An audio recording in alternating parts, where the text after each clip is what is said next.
It's 2 o'clock a.m. The house is silent. The world is asleep. Suddenly, the phone rings. For one type of person, this is just an annoyance. They roll over, check the screen, maybe think it's a wrong number, or assume it's a friend who forgot the time zone. Their heart rate doesn't change. They answer with a groggy hello, expecting a mistake. But for another type of person, that ringtone is a gunshot. Before their hand even touches the device, their brain has already written the end of the story.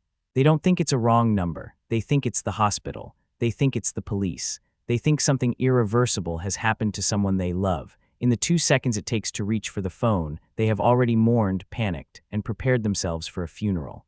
2 people, same phone ring, same silence, but 2 completely different realities. One lives in a world where things usually work out. The other lives in a world where the other shoe is always waiting to drop. We often call these people pessimists. We call them negative. We call them overthinkers. We tell them to relax. We tell them to stop manifesting bad energy. But what if we have them completely wrong? What if this isn't about negativity at all? What if this is a form of brutal, unvarnished honesty? Tonight, we are going to explore the psychology of people who refuse to look at the world through rose-colored glasses. The people who are brutally honest about the risks, the dangers, and the potential failures of life. Are they anxious? Yes. Are they exhausted? Often. But psychologically, they might also be the most intelligent people in the room. Stick with me until the end, because understanding this specific operating system might not just explain your friends or your partner. It might finally explain the voice inside your own head. Why does the brain do this? Why does it reject optimism? Society rewards the positive. We are told to look on the bright side, to manifest success, to believe that everything happens for a reason. So when someone points out the flaw in the plan, or predicts the breakup before it happens, or saves money for a disaster that hasn't occurred yet, they are labeled as difficult. But psychologically, this behavior isn't a glitch. It is a highly sophisticated, energy-expensive survival strategy. We are going to break this down into 3 distinct groups. The first group uses this honesty as a shield. The second uses it as a form of control. And the third group uses it as a weapon for success. If you have ever been told you think too much, or if you have ever felt like you are the only one seeing the iceberg while everyone else is dancing on the Titanic, this video is for you. Let's start with the first group. We call them the scarred realists. For this group, brutally honest pessimism isn't a personality trait. It is a learned adaptation. Psychologically, nobody is born expecting the worst. A baby cries expecting to be fed. A child reaches out expecting to be caught. Optimism is actually our factory setting, but for the scarred realist, somewhere along the timeline, that factory setting was overridden by data. Maybe it was a parent who promised to be there and wasn't. Maybe it was a financial collapse that took the house overnight. Maybe it was a betrayal by a partner that came out of nowhere, right when everything seemed perfect.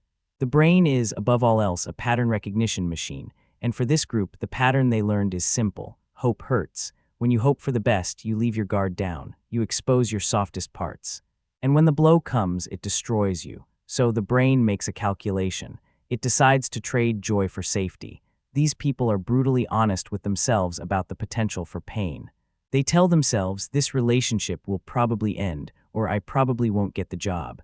Why? Not because they want to fail, but because of a psychological concept called lowering the emotional stakes.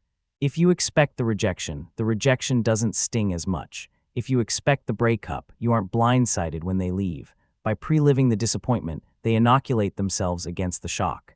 They are protecting their peace by sacrificing their excitement. To the outside world, they look cynical. They look like they are killing the vibe. But inside, they are just trying to keep their heart from breaking again. They aren't trying to bring you down. They are trying to ensure that when the floor falls out, they are already standing on the ground. Then there is the second group. This is perhaps the most misunderstood group of all. We call them the architects of disaster. You know these people. They are the ones who arrive at the airport 4 hours early. They are the ones who pack a first aid kit for a weekend trip to the suburbs. They are the ones who, when things are going too well, get a pit in their stomach because it feels suspicious. Psychologists often label this behavior as catastrophizing. Catastrophizing is defined as the cognitive distortion where a person instantly jumps to the worst possible outcome. A headache is a tumor. A quiet boss means you're getting fired. A missed call means an accident. But let's look deeper. Why does the brain do this? For the control seekers, uncertainty is physically painful. The unknown is a vacuum, and their brain hates a vacuum, so they fill the void with a disaster. Why? Because a disaster is something you can prepare for. A disaster is tangible. A disaster has steps. If I believe I'm going to get fired, I can update my resume.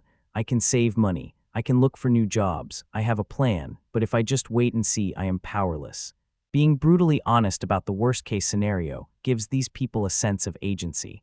They aren't just worrying, they are running simulations.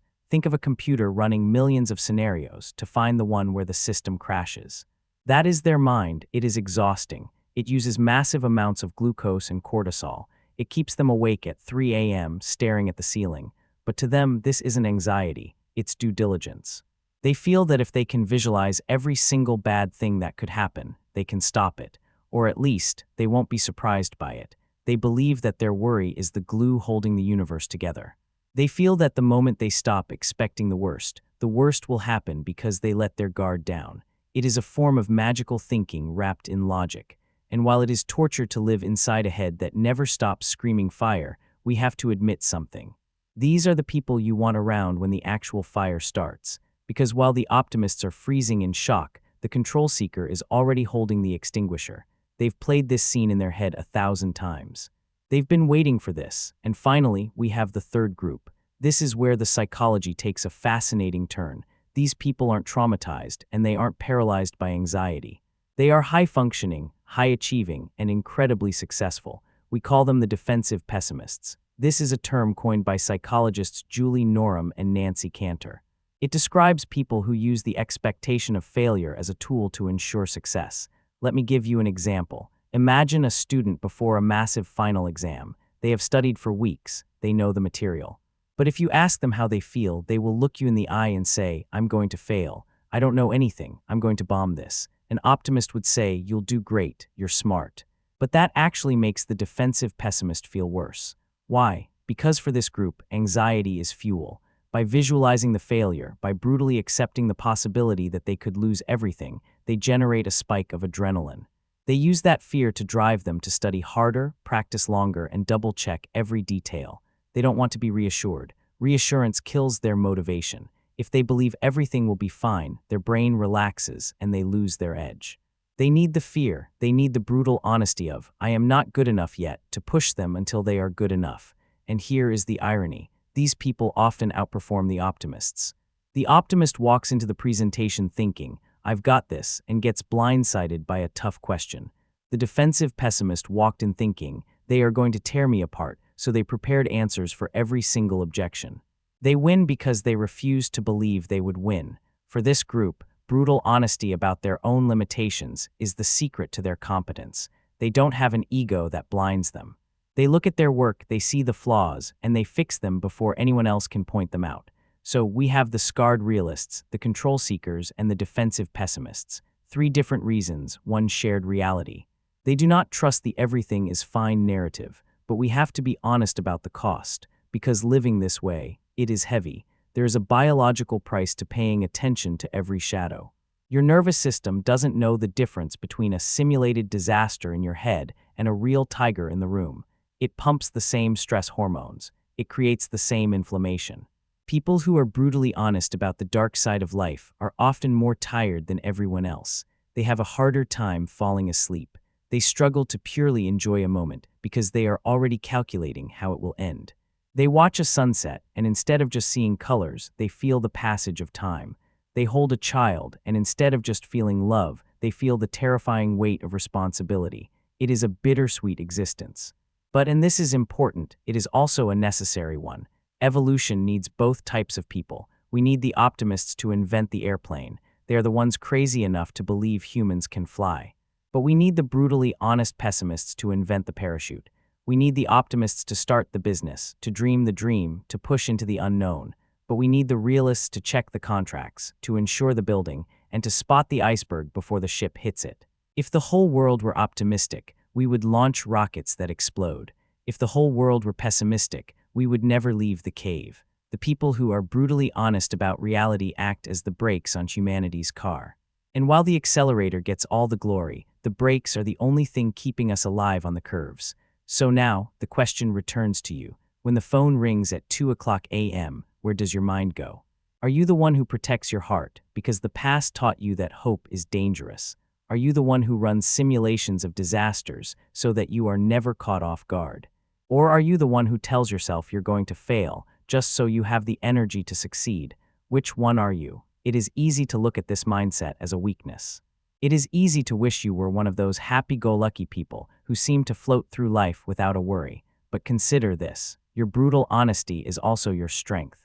Your ability to see the worst outcomes makes you empathetic to other people's pain. Your anxiety makes you reliable. Your refusal to accept fake positivity makes you authentic. In a world that is obsessed with filters, with good vibes only, and with pretending that everything is perfect, there is something profoundly grounding about a person who can look at the mess of life and say, "This is hard. This is scary." And that's the truth. You are not broken because you worry. You are not negative because you prepare. You are simply awake, so don't try to force yourself to be blind. You don't need to put on the rose-colored glasses just to make other people comfortable. Maybe the goal isn't to stop expecting the storm.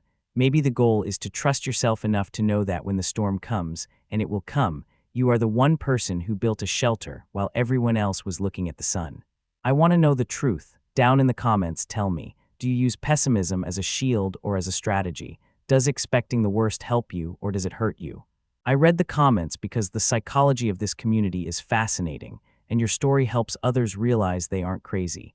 If this video made you feel seen, or if it explained why you are the way you are, hit that subscribe button. We are building a channel for people who want to understand the code behind human behavior, not just the surface-level stuff, and click the like button. It helps the algorithm find the other defensive pessimists out there who need to hear this. You're not alone in the way you think. You're just prepared. I'll see you there.